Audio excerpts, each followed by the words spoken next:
Welcome to the Bear With Me podcast. On this week's episode, I'm going to be joined by a good friend of mine, Casey. Casey and I go way back to college. She's definitely been around on the journey through this experience. So I thought, who better to invite in this space than a sister of mine?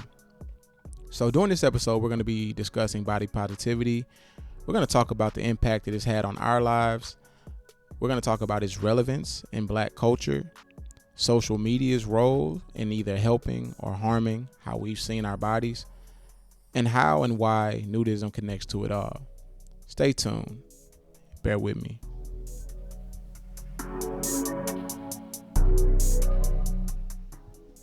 This is the Bear With Me podcast, and I'm your host, Jay. And who am I? I'm a 33-year-old Black man in America who just happens to be a nudist. My identity as a Black man, as a nudist, plays a significant role in how I've come to see the world. I came to find nudism through my journey into body positivity. We'll get back to that in a sec. But welcome to my world. I think it's critically important to reflect on my journey into nudism up to this point in order to understand the impact my past has had on where I'm going. If you chose to join this journey with me today, I truly appreciate it. Thank you. I promise it'll be worth it. Bear with me. Yo, what's going on, sis? Thank you so much for agreeing to be a guest on the podcast today. You're low-key the second guest that I've ever had in this podcasting space, and you're technically the first that I've actually had the opportunity to interview. The first person that I had on, he actually did the honor of interviewing me for my second episode. So welcome to the show. Welcome to the Bear With Me podcast. Casey, what's up? Hey! My bad. You know I'm a goofball. Oh, so this is true. Like you said, bear with me. Right, that's the name of the show, so why not, right?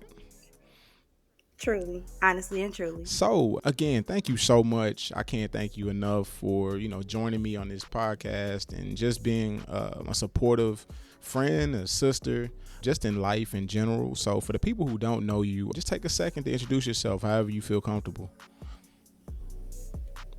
Hello, everyone. My name is Casey. I am just here. Life is a journey. And that's my spiel. Short and sweet, right? Always short and sweet, because I never know what to say about myself. That's real. Being into, getting into podcasts, and I'm actually, learning how to deal with that in real time. So I guess we can jump right in. So thinking back, do you remember how we met? It was KC Greek Picnic, the very first KC Greek Picnic at one of the parties, because I came with Leanna and Ashley. Woo-woo. Was it KCG or was it... That was KCGP. Okay, it was KCGP. Mm-hmm. Okay, for those of the people listening who don't know what KCG is, would you mind telling them what that is?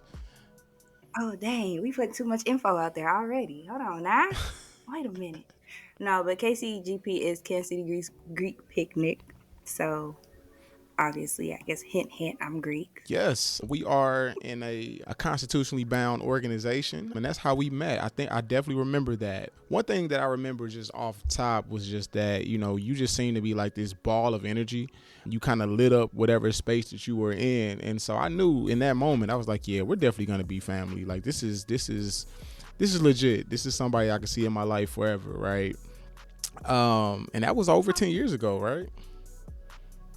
Yeah, 12. The first one was 2012. 2012. It's crazy. You're making me blush. Oh my gosh. Because I be trying to give off standoffish energy. I mean, hey, I don't know. Maybe, it's kindred spirits, but that definitely wasn't the energy that you was coming with. So just kind of thinking back, staying back in the past for a little bit.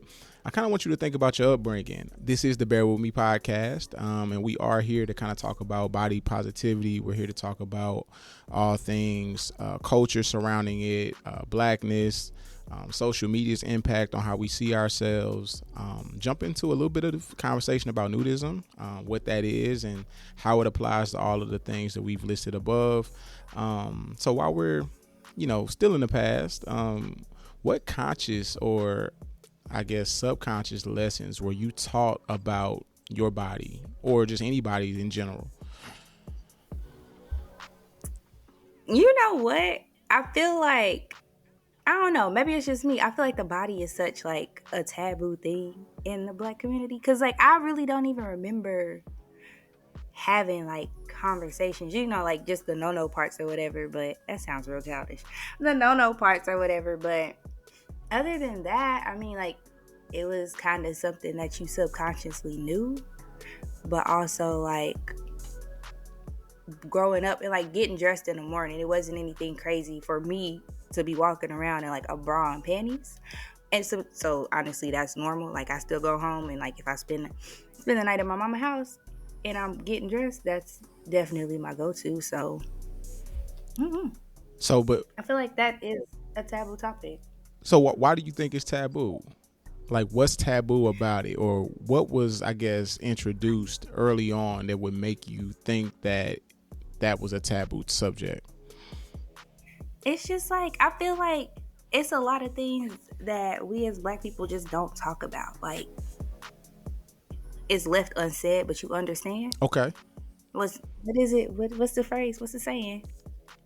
I have no idea. I feel like I know where you're going, but I can't. It's like on the tip of my tongue right now. So, but What's understood don't have to be said, or something like that. Yeah. Whatever. The old saying. Okay. So what would you say was understood?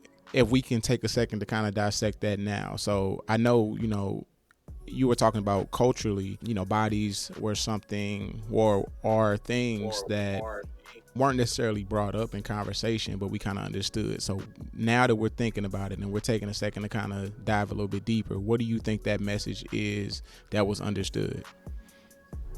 Just like, ooh, you making me think. I have to be real open around here. Wait a minute. I don't like to be open, even though I say I don't like to be open.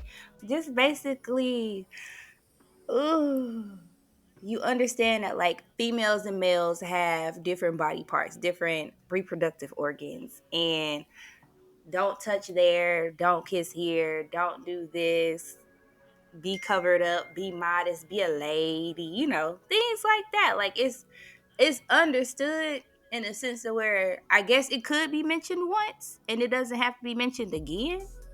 But it's like, okay, this is how it is and this is how it isn't. Okay. I definitely understand that. So, in given, just thinking about, lessons that we learned in the past, whether it was conscious or subconscious, do you think that there's a societal ideal body type that exists for men, women, non-binary, trans people? Of course. It's like society glorifies the skinny people. Okay. Talk to me. And I'm not even skinny, but just like a slimmer build. And I know, at least for me, baby, this the body of a goddess, okay? Okay. Body of a goddess. But what you're saying is that society's, I guess, ideal body type isn't one that necessarily reflects what you grew up with? Correct. I've always been a chubby baby, chubby girl, chubby person, chubby. So yeah, like, society has, like, even when you look music videos growing up, slim waist, big old booty, big old boobies. Now, most of them could have been fake, but they was there. You don't see anybody with a bigger body, a bigger frame, a thicker frame in the music videos until we get Lizzo on the scene. Well, we had Missy Elliott, but Missy Elliott even then wasn't a sex symbol. Okay. So you made an interesting point, just thinking about like growing up and what we saw in music videos, right? Growing up in our community, hip hop plays a huge role, and the bodies that were shown on screen, I can see why somebody would assign that to be the ideal body type, because that's what's being promoted, right? Yep. So were there other ways in which, I guess, the ideal body type was promoted? So we mentioned like hip hop. Was it things that we saw on TV? I know like my cousins growing up, they played with Barbies and action figures, which almost always drew attention to certain areas and they were always chiseled and perfect looking. Do you think that played a role in society's idea of what's ideal, what's desirable and beautiful? Yeah, I mean, you have that, and then also like even personal experience. I used to dance when I was growing up, Okay. so ballet, tap, whatever you name it. But I was also the biggest one. Now, also, I dance very nonchalantly, so I was always in the back. But my other classmates, they would be up front. You know, they would be the ones that get to dance in the front and be in the front. Petite, short, small, whatever, you know, things like that. Could do the cartwheels. Now, I don't know why my dance teacher always threw a cartwheel in the dances, you know, and I can't do one, but that's neither here nor there. Okay. So, for instance, so say, with these images that are being portrayed in media, whether it's TV, whether it's the toys that we play with, whether it's commercials that we watch, what do you think happens when those who quote unquote don't meet the societal standards of beauty or being ideal? Like, what do you think happens to those people? It's, well, I want to say, I can't talk for everybody, but it gives them like a lack of security in self, which obviously insecurity, just by saying, oh, well, I have to be smaller to do this, or I have to be smaller to be attractive, or I have to be smaller to fit a certain type of aesthetic, or someone's perception of me will be different if I'm not this size. So it gives them something to unhealthily, if that's even a word. I feel like it is. Strive for. Okay.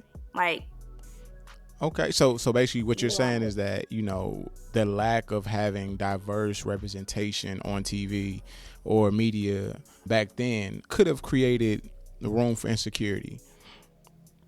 Mm-hmm. And you mentioned that you were speaking from personal experience. So are you saying that that's what happened to you? I'm trying to think back because, baby, I'm real confident now, but I've always been the quiet type and the shy type. So even with me not really getting attention, meaning I guess male attention or attention from others, like I don't really care about that.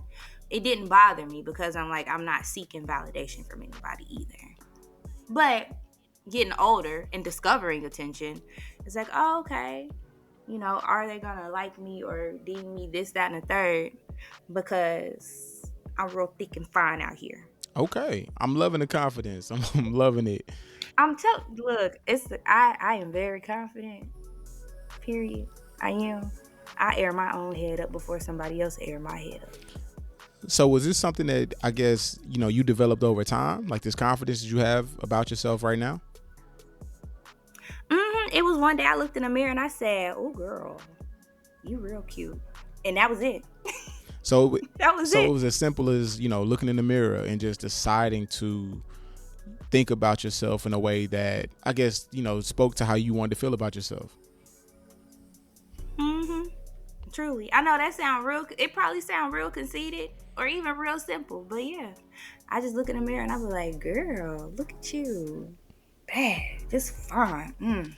That's actually interesting because in the first 2 episodes, I talked a little bit about my journey into naturism, nudism, some may call it. And before I ever, joined any kind of communities or did events or anything, one of the things that I did daily to kind of speak to myself and to help me find this level of body positivity and self-acceptance was doing just that. So it's not crazy at all. Like, I definitely spent a lot of time in the mirror looking at myself and speaking affirmations over myself. So definitely I relate to that. It works. They say if you tell yourself anything long enough, you'll believe it. And I definitely did that. So shout out to you. So kind of going back a little bit, we talked a little bit about TV and media. But one thing that, has changed since, we were growing up, because we're roughly around the same age, is the prevalence of social media in our culture. Nowadays, everybody's an influencer. Everybody has a mic, quote unquote, since I'm on a podcast, right? But nowadays, it's pretty much impossible to turn on any form of social media and not see something being presented as the new standard. So how do you feel that social media or influencers has played a role in how we see ourselves, and how more specifically how we see our bodies? I hate influencers. I just want you to know that. I do. I hate that everybody wants to be an influencer. It's like somebody created this lane and now everybody wants to be in it with no knowledge of anything. Because if you had this knowledge prior, you would have shown it off. But I digress. I just, and it's like people, I'll give you an example. For example, you got these influencers, workout, fitness influencers, who say, oh, I built my butt in 2 days. But baby, you bought that butt and now you just maintaining it.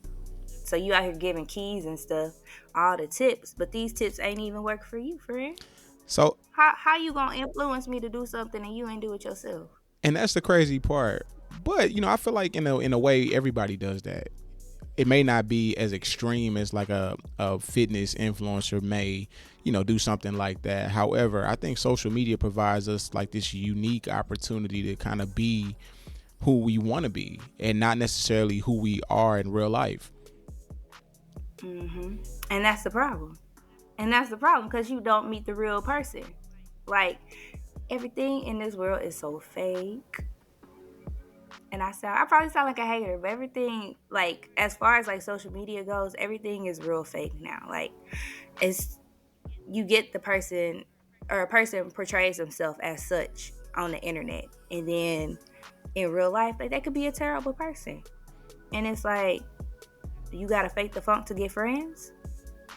No, just be yourself. You can get friends on your own. Somebody's gonna like you for you.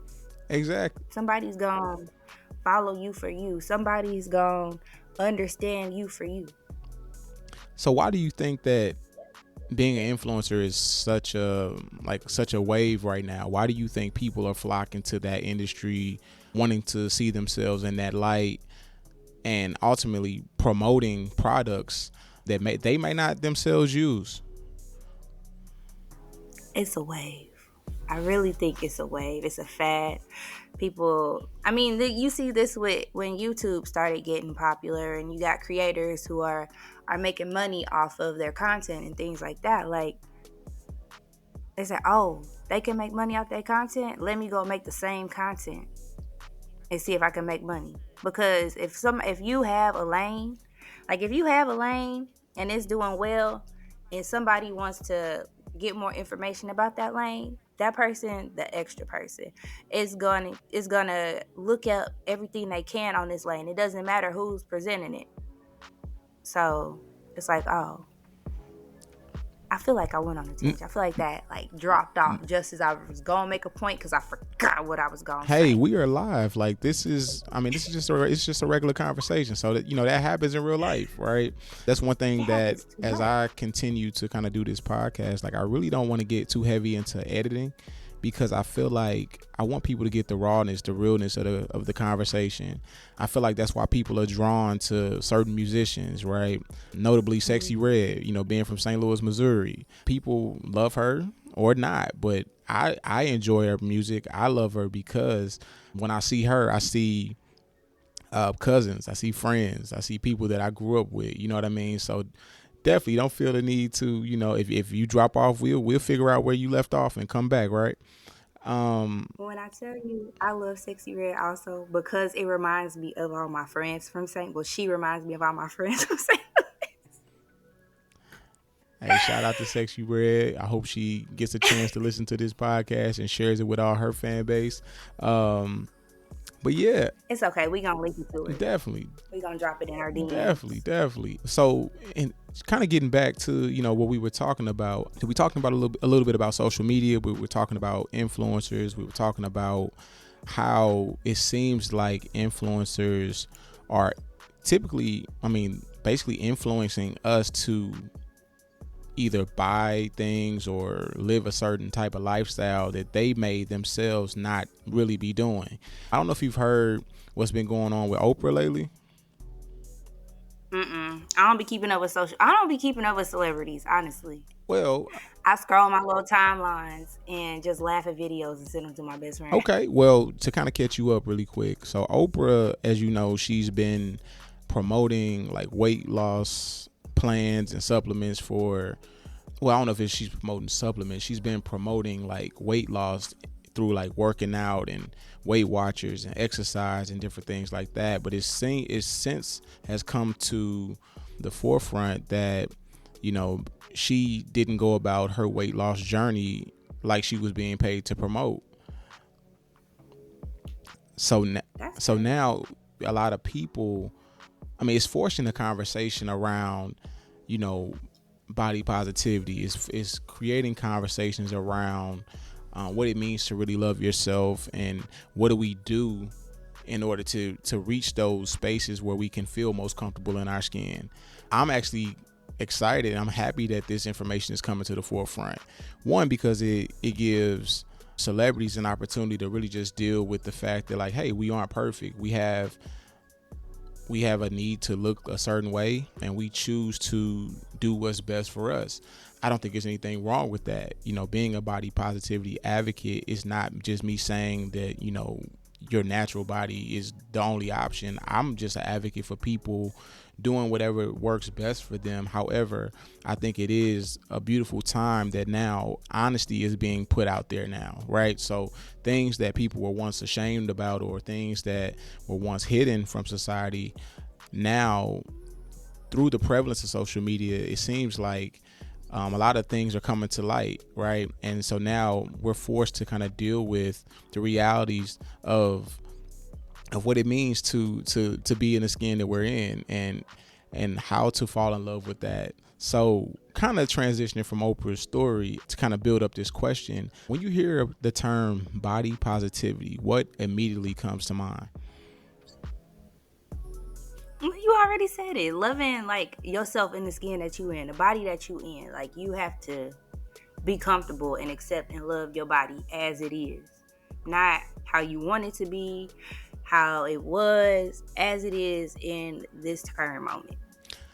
I love that. So really quick, so how would you say that body positivity plays a role in your daily experience? Or is it something that you're conscious about? It's a little bit of both.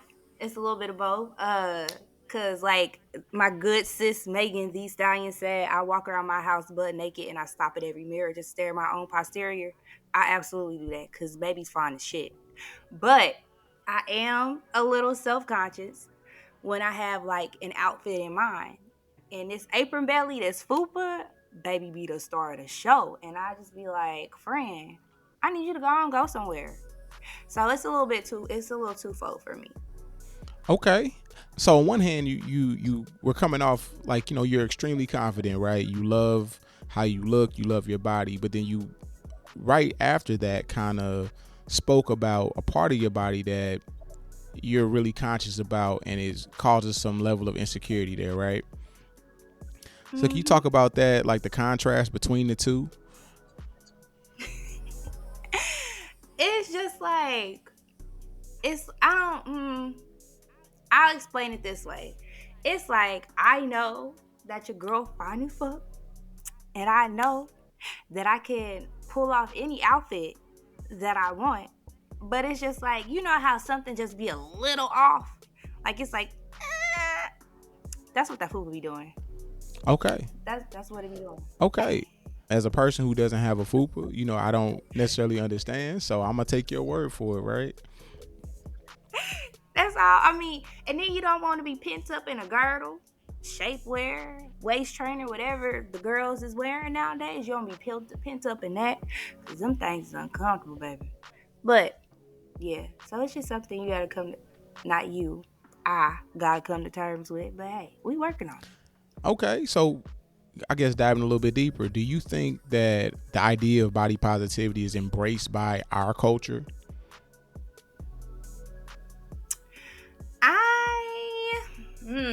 That's a good one, because I feel like at in some ways it is, in some ways it isn't. And in ways it is you have influencers, and I know I just said I hate influencers, but you have plus size influencers who are like, baby, I'm gonna wear this two-piece. I'm gonna wear this string bikini to the beach, and they gonna get this body for summer. And then you got other people that be like, if you over 200, you a cow. So I don't know if we can boil it down to like preferences. We can boil it down to people being bullies. We could boil it down to people being uncomfortable. You know, it's just it's like, I don't know. Yeah. It's a two-sided argument, I guess. Okay, because I'm really interested in the idea of like where we learn certain things, right? Nobody's born with insecurities. Nobody's born with thinking negatively about themselves or anyone for that matter. These are things that we learn over time. And as a sociologist, I've come to believe and come to know that anything that we can learn, we can unlearn. But I think a lot of times we don't often sit down long enough with ourselves to kind of think about where these insecurities start from. So, like, where do you think insecurities begin? Let me tell you something. I just watched Inside Out again today, so this is perfect. This is perfect, okay? But I don't know, like you go through school, you got your friends, and even this is like elementary school, middle school, and then middle school, I'll say. You come to a school, at least here where I am, you come to a school where you have about 3 or 4 different elementary schools funneling into this one school. So now, not only do you have the people that you've been with for 5 years, you're intermingling with other people who've also been together with each other for 5 years. You're making new friends. People's old friends is getting jealous. So now I got to talk about you. Now I got to find something that's very obvious that you may not be secure with, but I don't know that. But I'm going to be a big meanie and I'm going to point that out to you. And I feel like this is where our insecurities come from. Is feelings, big feelings, jealousy, anxiety, etc. Any other words you want to add there? That's true. I think I agree with you. I think that a lot of times, the insecurities that we feel, they aren't just one layered, right? They're not just like one dimensional. They come from a bunch of other things that we're being impacted by, whether we know it or not. And I think that's one of the beautiful things about, growing up and getting older if we do it right. Because as we get older and we learn more and we become more secure in ourselves, I think we're able to really deal with some of those insecurities and really get past them. Me at the big age of 33, I've learned over the last 33 years of my life how to, deal with some of these insecurities. And I'm seeing myself better now. And I'm hoping and I'm wishing that that's the same for all of my friends, all of my family. Would you say that that's kind of been your experience? So some of the things that you may have started off being more insecure about, that the older you get, the more that you spend time in your skin and just however you like to be and exist, that you are becoming more secure, more comfortable? I'm learning. And this is about to take it probably a little left, but hey, we here. I'm learning that the more I spend time with myself and I ain't worried about nobody's nappy-headed child, baby, I'm fine. I am A-okay. I don't have to worry about what anybody cares about me. You don't like me, so what? My nose big? Okay, cool. Your mama's head is big. Like Yeah. I really enjoy my peace. Like, yeah. The more I spend with myself, the less I worry about what others think of me. Like, somebody gonna like me. Somebody gonna love it. And that's anybody, romantically, platonically, an acquaintance, a coworker. Like, you ain't gotta like me. I'm here to be in this universe and in this world for a short time. So if I can kind of jump on something that you said really quick, right? Because I think you brought up something that was really important. Like, when I think about insecurities, I don't think anybody ever looks in the mirror and says, you know what, I hate this thing about myself because this is how I feel about it, right? I think a lot of times insecurities are either perceptions of how we think others would think about that particular thing, or things that we've seen in society, or like opinions that we've gotten from society about said thing that we have. So I don't think it's insecurities. I don't really believe they're like they've ever originated in a person without the connection to someone else. So even when you were talking about, how you feel about yourself, you referenced, not necessarily being connect or not necessarily needing the validation from somebody else. But in turn, I think that insecurities really stem from kind of that validation that we've either sought out from someone else, or that we kind of like just had like a subconsciously desired and didn't really know it, right? Hmm. I mean, but also a third is for it being pointed out to you. Something that you like, oh, I'm just fine, I'm not worried about it. Somebody then teases you about it, and then you get bandwagoners and stuff like that. So I mean, it's always a multitude of reasons as to why somebody is now insecure about something about them. I don't necessarily think it's something that it can be, but at least for me, it's not something that I brought to myself and like, girl, that's real ugly. That don't fit you. Except for this FUPA. But like I said, she be trying to steal the stove, but it's okay. Okay. Kind of thinking about, as we dive a little bit deeper and talk about like insecurities, where they started from, where they, how they show up in our lives on a day to day. How do you think we can work through those challenges to come out better on the other side? As I said earlier, anything that we can learn, we can unlearn. So just as quickly as we can become insecure about something, I believe we can also learn to be secure about said thing. But how do you think that we can get to that point? Really loving yourself more than you seek validation from external factors. I mean, that's the only way, because who gonna love you more than you? Your mama maybe, but other than that, who gonna love you more than you? Nobody. Okay. Yeah. Like I think it's definitely mental, right? I think that it's something that starts, in your mind first.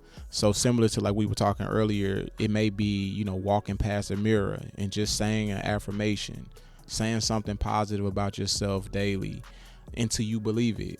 Because I think one of the things that I've seen in culture, or just, in society, that's negative is that, we live in a culture where insecurity is a $1 billion industry, right? I started balding early, and one of the first remedies that I was, told that I could do or get was like a hair implant. I Googled this online. This is like a $2,000 to $3,000 implant that we didn't really have at the time, versus, getting a $20 haircut. You know what I mean? But that's kind of how society fixes things, right? There's an industry for it. If you want to, get this surgery, you can go do that, regardless if you can go to Miami, regardless if you have to go to the DR, or regardless you can go around the corner. It's your local liquor store. I don't know, but there's always something to fix something. But I think that the problem is that we tend to look for solutions to fix our insecurities instead of doing the shadow work, instead of doing the personal work to actually change how we think about it. Because what I fear is happening, right, is people are getting these surgeries, people are doing these things to make themselves feel better, but because their mind hasn't changed about said insecurity, they'll just find something else to be insecure about. They'll fix one thing and pick at something else. It's like a car. You fix one thing and something else break. Exactly. And I think that happens when we don't. It's almost like if you're trying to, uproot a tree, but you only clip the branches, right? Yeah. Like if you really, It still got it roots. still It's has, still gonna right. grow. You still have to tend to the roots that are there, that are underneath the surface. And until we're able to really dig deep and tend to the roots of our insecurities, I believe that we'll just throw a little dirt on top of one and then create room for others to grow in its place. Make sense? It does. All right, so kind of transitioning, going off script a little bit. So the name of the podcast is the Bear With Me podcast.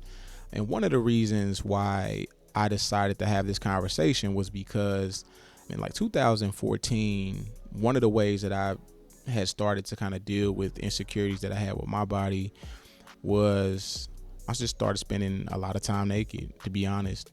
And it was through that in which I found community with other people who did the same thing that I truly started to find this body positivity, truly started to find this self-love and just community of people who were super supportive. So one of the reasons why I wanted to start this podcast is because I love the conversations that I'm able to have with my community. However, the fear is that if everybody thinks alike and if everybody understands what you're saying, then the people who really could benefit from these conversations, they're never having them, right?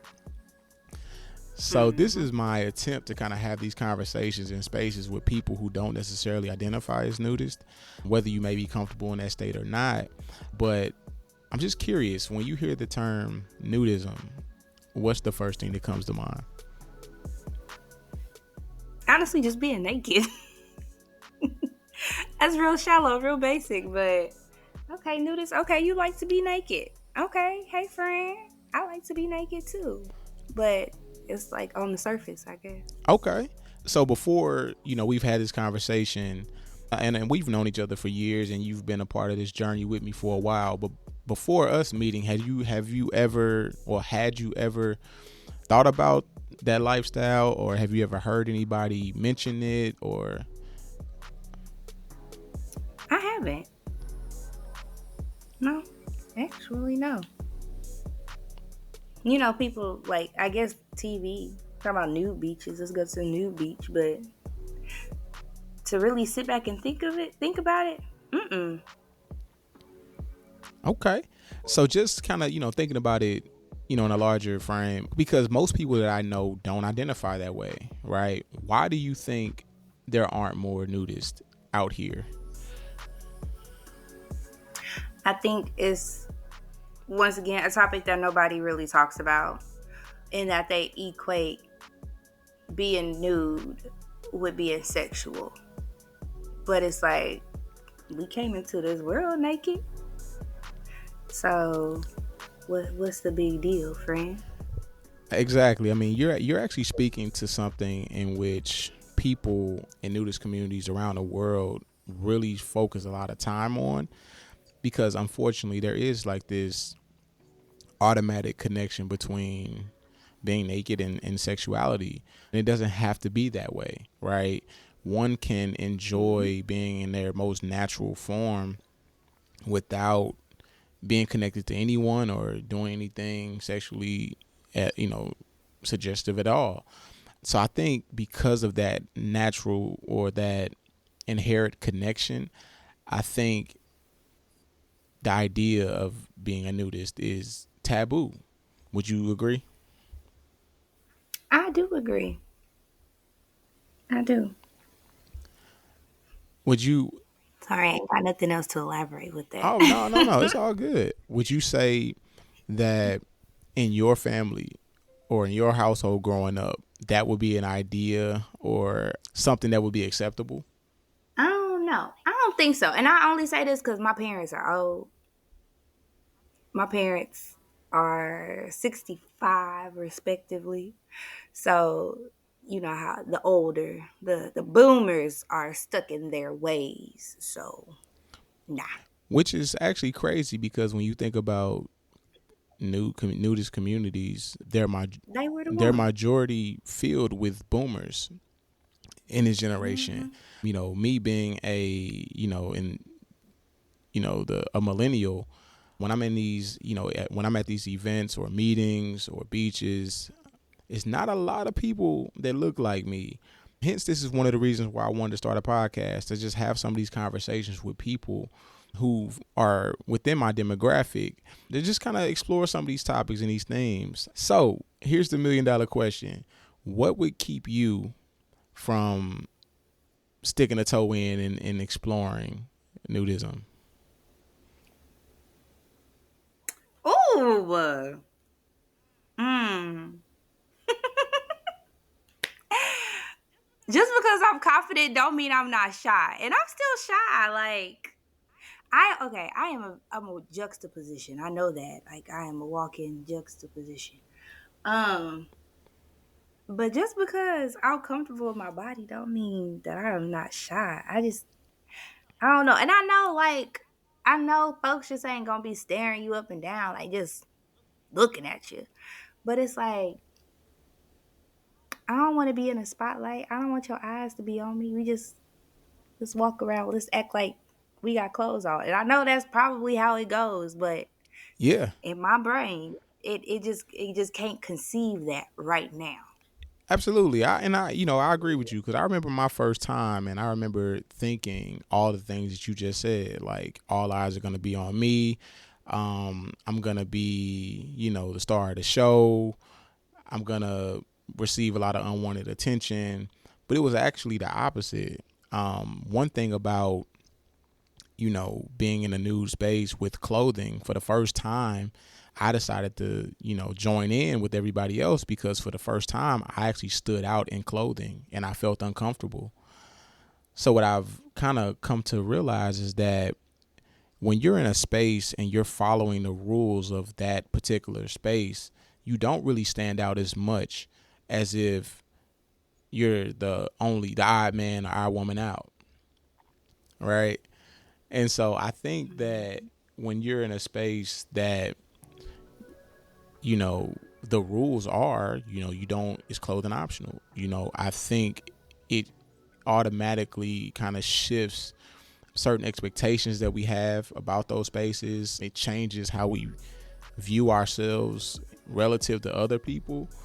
And I think if the world were more, I guess, nude conscious, I think a lot of the problems that we deal with as far as insecurities, as far as crimes that are committed towards our bodies, I think we would deal with a lot less of that.